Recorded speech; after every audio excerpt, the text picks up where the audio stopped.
Oh, wedding season. Every year around summertime, everyone and their mother becomes inundated with "I'm so happy I get to marry my best friend" tributes and an endless stream of wedding pictures that are reminiscent of the Kardashian-Jenner family's go-to photo booth. It's all so expected.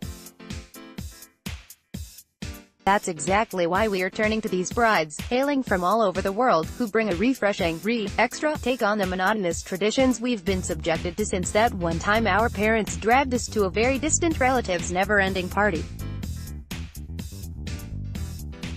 We've all been there, right? Crack open the almost stale Jordan almonds you got at your cousin's bash 2 years ago, and let's take a look at those very trends, shall we? Lebanon, floating into a wedding ceremony. What's happening?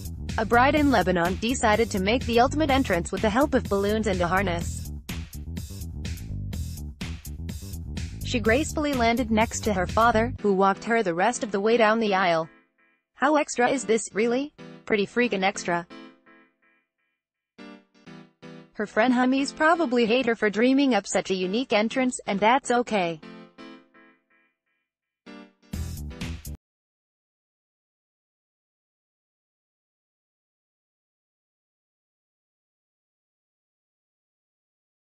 This bride can be seen walking down the aisle sans veil until suddenly stopping midway, only for a veil to gently make its way down from the ceiling and onto her head like it's NBD.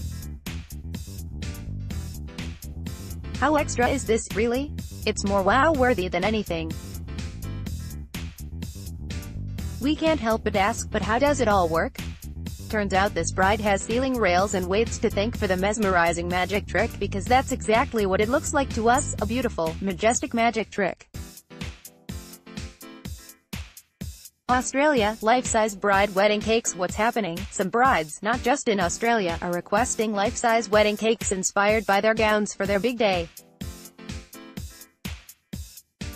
How extra is this, really? Very. But hey, it's a pretty good way for people to appreciate your wedding day style, even if you're not physically in the room. We can't help but ask, how long does it take for a cake this big to be eaten in its entirety?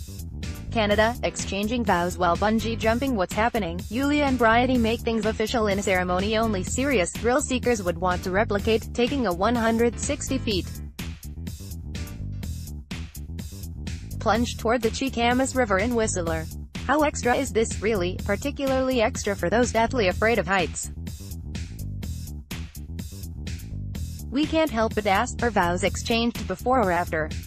America, dancing down the aisle. What's happening? Instead of slowly walking down the aisle to sentimental music, some wedding parties, traditionally in Guatemala, are choosing to dance their hearts out as they enthusiastically make their way toward the altar. Just ask Minnesota natives Jill and Kevin, whose video depicting just that went viral in 2009. How extra is this, really? We can see how this entrance could be jarring to guests who are expecting more harp playing and much less Chris Brown. We can't help but ask, what did their more conservative guests think? Japan, having a robot officiant. What's happening? In a move that might have made their grandparents look at them real funny, this Japanese couple hired a robot to officiate their big day. Wasn't entirely random, however, considering this pair already shared an interest in robots. That's true love. How extra is this, really? Just a tad, but it has less to do with the actual robot and more to do with its flower crown. We can't help but ask, did the robot get down at the reception?